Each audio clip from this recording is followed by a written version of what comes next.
Alors, il y a les armes conventionnelles et il y a celles de demain. Plus d'1 millier de scientifiques ont signé un appel pour réclamer l'interdiction des armes autonomes, comprenez les robots tueurs. Ces personnalités des chercheurs en intelligence artificielle, pour la plupart, s'inquiètent de l'utilisation de ces armes qui peuvent prendre la décision de tuer sans intervention humaine.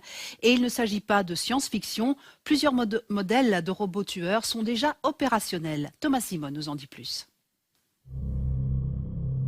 Voilà à quoi pourrait ressembler le soldat de demain. Rien de nouveau pour les amateurs d'anticipation, mais une fois de plus, la réalité rattrape la fiction.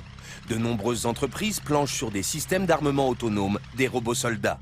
C'est une nouvelle étape après l'invention de la poudre, de la bombe atomique et des drones.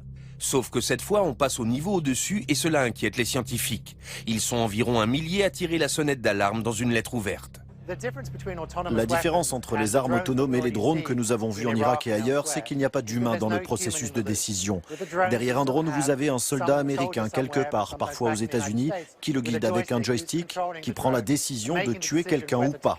Là, nous avons un ordinateur ayant le pouvoir de vie ou de mort. Et c'est un point de vue moral complètement différent que nous avons franchi.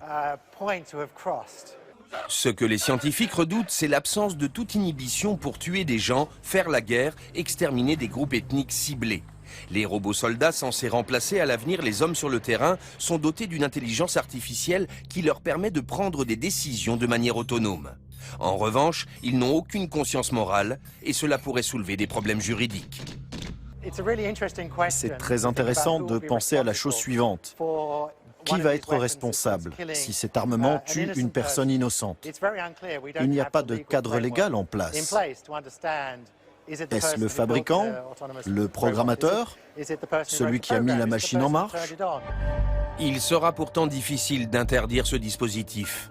Une machine de guerre efficace qui permet d'épargner les vies de soldats, la tentation est forcément trop grande.